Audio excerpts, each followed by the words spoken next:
पुरस्कार साथे साथे भाई हमारे बड़े ही सुंदर हमने के भाई बड़े मोगल जी के माध्यम से भी सैकड़ों रुपए आइल बा। आई तनी तू ये लाइन के जमाना पाव गाना बाबूआ ई जमाना कैसन बा ए जमाना के अनुसार देखिए घड़ी के गाना भी कैसन बा ए घड़ी के खाना कैसन बा ए घड़ी की जनाना कैसन बा ए कैसन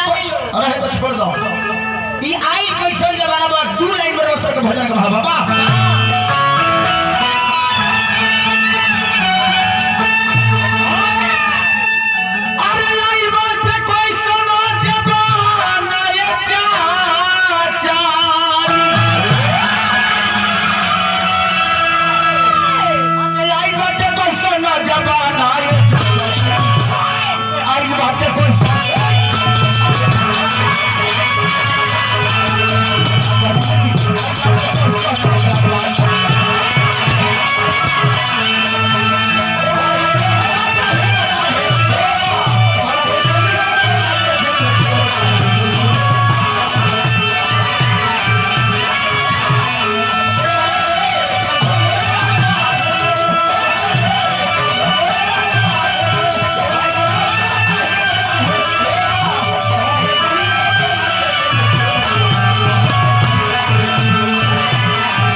अभी भाई हमारे गोली साउंड सर्विस के माध्यम से सैकड़ों रुपए मिलल बा। हार्दिक हार्दिक स्वागत करते हैं। भगवान से मनावतन के उत्तर प्रतिष्ठा बना रहो। गाना बजाना में मुर्गी के कपार में चुरकी के घर में भुड़की के बड़ा महत्व दियाला। तो पियो हमरो निटगा दल से धार मुर्गी मरी है बाकी धार में सादा मुर्गी मरी है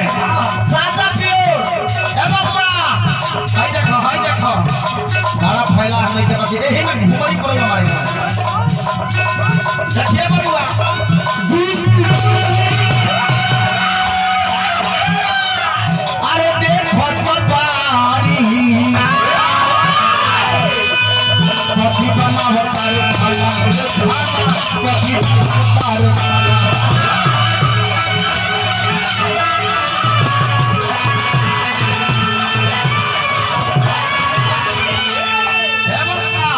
यार जब से चाचा घर में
भाई देखिए कितना सुंदर पुरस्कार आई बा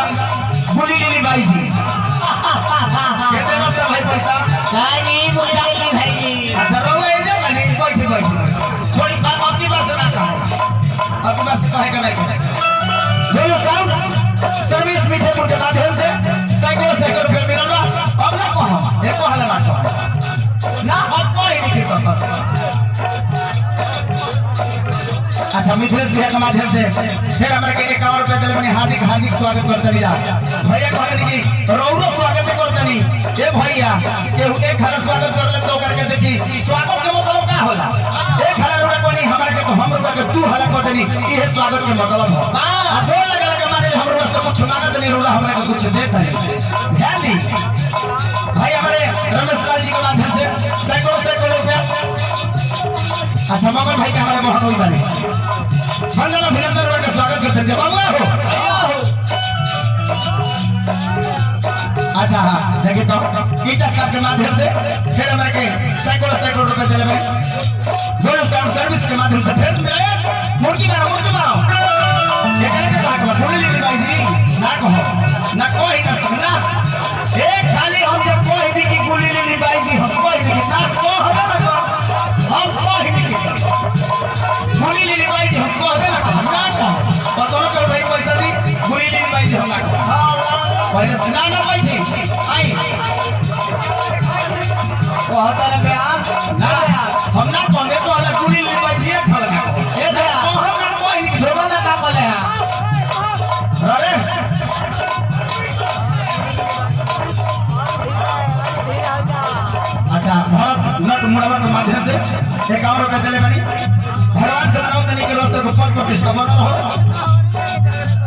अच्छा सोनू जी मढ़ावा के माध्यम से फिर हमरा के 101 रुपया एक मुट्ठी रुपया दिले बनी मनोज जी मढ़ावा के माध्यम से 1 मुट्ठी रुपया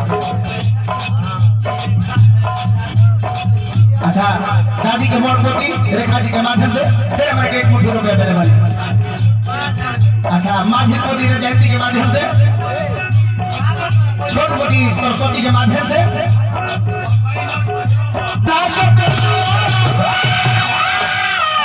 अरे कम रही